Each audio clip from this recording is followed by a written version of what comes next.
113 साल पहले 12 दिसंबर 1911 को इंग्लैंड के राजा जॉर्ज पंचम ने भारत की राजधानी को कोलकाता से स्थानांतरित कर नई दिल्ली लाने की घोषणा की थी। इसके बाद भारत के वॉइस रॉय और गवर्नर जनरल लॉर्ड इरविन ने 13 फरवरी 1931 को ब्रिटिश भारत की राजधानी के रूप में दिल्ली का उद्घाटन किया। दिल्ली शहर को British architect sir Edwin Lutyens और सर हर्बर्ट बेकर ने डिजाइन किया था। दिल्ली से पहले कोलकाता 1911 तक भारत की राजधानी हुआ करता था। कोलकाता से दिल्ली को राजधानी बनाने के पीछे कई सारे कारण थे, लेकिन आज हम सिर्फ विद्रोह की कहानी पर बात करेंगे। साल 1905 में बंगाल का बंटवारा हुआ। पूर्वी और पश्चिमी बंगाल नाम से दो सूबे बना दिए गए। पहला पूर्वी बंगाल जो आज का बांग्लादेश, असम और दूसरे पश्चिम बंगाल में उड़ीसा, बिहार और झारखंड शामिल थे। तब के वॉइस रॉय लॉर्ड कर्जन ने बंटवारा धर्म के आधार पर किया था। पूर्वी बंगाल मुस्लिम और पश्चिम बंगाल हिंदू बहुल था। बंगाल विभाजन की घोषणा होते ही पूरे बंगाल में भारी विरोध शुरू हो गया। अंग्रेजी हुकूमत ने विद्रोह को दबाने की बड़ी कोशिश की, लेकिन मामला बढ़ता ही गया। उस समय अंग्रेज कलकत्ता को ही राजधानी मानते थे और यहीं से शासन करते थे। पश्चिम बंगाल के विभाजन के खिलाफ विद्रोह के जवाब में अंग्रेजों का कहना था कि ये व्यवस्था विकास के लिए जरूरी है, लेकिन उनके इरादे हिंदू मुसलमानों में फूट डालो राज करो का था। 20 जुलाई 1905 को इस बंटवारे की घोषणा हुई और 16 अक्टूबर 1905 को इसे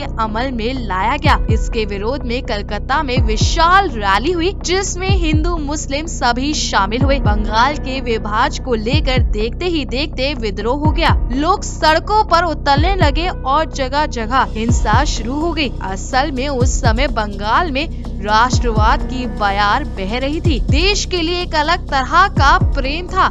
ऐसे में अंग्रेजी सरकार के हर उस फैसले का विद्रोह बंगाल करता था जिसमें उन्हें किसी साजिश की बू आती थी। ये जब अति के लेवल पर होने लगा, तब अंग्रेजी शासकों को लगा कि इसके लिए कुछ ठोस किए जाने की जरूरत है और यहीं से देश की राजधानी कलकत्ता से दिल्ली शिफ्ट करने की भूमिका तैयार हुई। विरोध जारी रहा और भारत से लेकर ब्रिटेन तक विद्रोह दर्ज किया जाता रहा। कई साल तक भारतीयों ने अंग्रेजों की नाक में दम करके रख दिया। साल 1911 में ब्रिटेन के किंग जॉर्ज पंचम पहली बार भारत भ्रमण पर आए। विरोध तब भी चरम पर था। उनके लिए कलकत्ता की जगह दिल्ली में दरबार लगाया गया, जहां देश से बाहर के राजा नवाब आमंत्रित किए गए। किताबों में मिलता है कि किंग जॉर्ज पंचम ने 80,000 लोगों की भीड़ के सामने 12 दिसंबर 1911 को भारत की राजधानी कलकत्ता से दिल्ली शिफ्ट करने की घोषणा की। अंग्रेजों को आशंका थी कि इस फैसले का भी सबसे ज्यादा विरोध बंगाल में होगा। इसको लेकर बंगाल में गिरफ्तारियां करनी शुरू कर दी गई। राजधानी दिल्ली शिफ्ट करने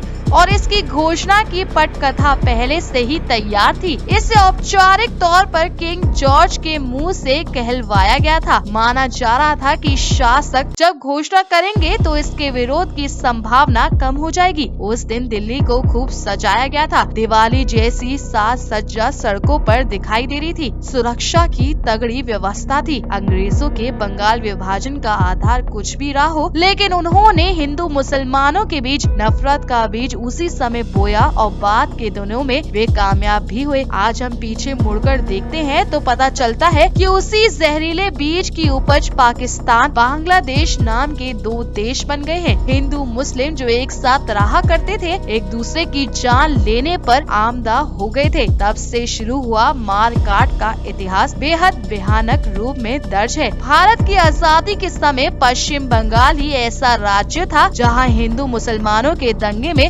सबसे ज्यादा लोगों की जाने गई थी। महात्मा गांधी को दंगे रोकने के लिए पश्चिम बंगाल में पैदल यात्रा करनी पड़ी थी। हिंदू मुसलमानों के बीच नफरत आज भी हमें देखने को मिलती है। अंग्रेजों को आखिरकार दिल्ली को राजधानी बनाना भारी पड़ा। इसके बाद वो लंबे समय तक भारत पर राज नहीं कर सके। किंग जॉर्ज की घोषणा के बाद दिल्ली को राजधानी के रूप में विकसित करने की जिम्मेदारी मशहूर आर्किटेक्ट एडवर्ड लुटियंस और हर्बर्ट बेकर को मिली। ये काम 4 साल में पूरा होना था, लेकिन दिल्ली को राजधानी के रूप में तैयार करने में करीब 20 साल लग गए। 13 फरवरी 1931 को दिल्ली को राजधानी के रूप में औपचारिक उद्घाटन किया गया और 16 साल बाद ही देश आजाद हो गया। अंग्रेजों को वापस जाना पड़ा क्योंकि दिल्ली ने मुगल शासकों को भी बहुत दिन तक बर्दाश्त नहीं किया। दोस्तों, उम्मीद है आपको समझ में आ गया होगा कि भारत की राजधानी दिल्ली कैसे बन गई। अगर आपको आज की हमारी जानकारी अच्छी लगी हो तो इस वीडियो को लाइक और शेयर करना ना भूलें।